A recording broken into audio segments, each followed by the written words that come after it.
আষাঢ় মাসে শুক্লপক্ষে দ্বিতীয়া তিথিতে এই রথযাত্রা উৎসব অনুষ্ঠিত হয়।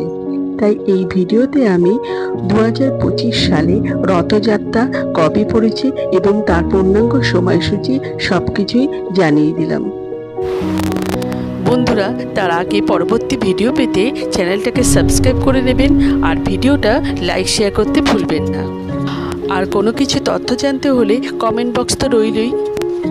2025 সালে রথযাত্রা পড়েছে পঞ্জিকা অনুসারে ইংরেজির 27শে জুন 2025 সাল শুক্রবার।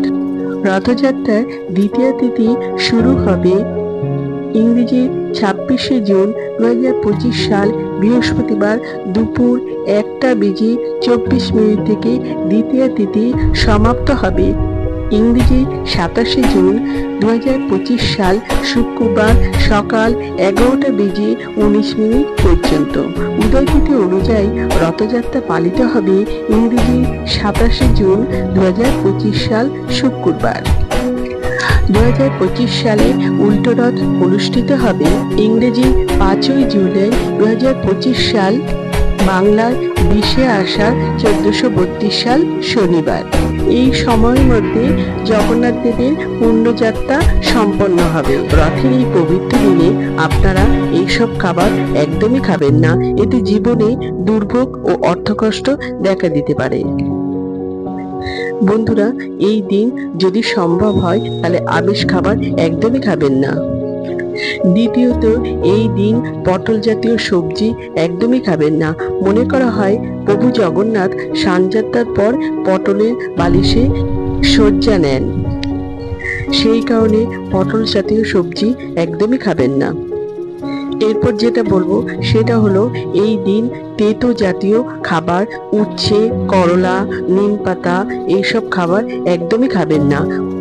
মনে করা হয় প্রভু জগন্নাথ দেবের রথের অংশ নিম কাঠ দিয়ে তৈরি, সেই কারণে এই দিন তেতো জাতীয় কোনো সবজি খাবেন না। এতে অর্থকষ্ট দেখা দিতে পারে এবং রোগ ভোগ, শারীরিক সমস্যা দেখা দিতে পারে।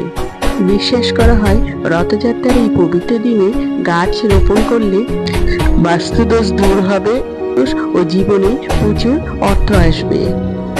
তাই বন্ধুরা, রথযাত্রার এই পবিত্র দিনে আপনারা বাড়িতে নিম গাছ রোপণ করতে পারেন। নিম গাছের কাঠ দিয়ে প্রভু জগন্নাথ ও বলরাম ও সুভদ্রা রথের নির্মাণ করা হয়।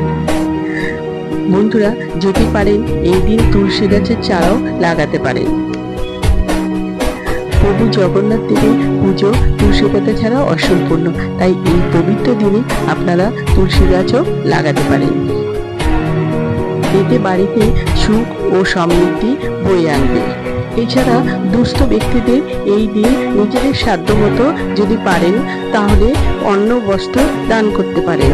তাই বন্ধুরা, আপনারা রথযাত্রা উৎসব ভালোভাবে পালন করুন। আমার শুভেচ্ছা থাকলো।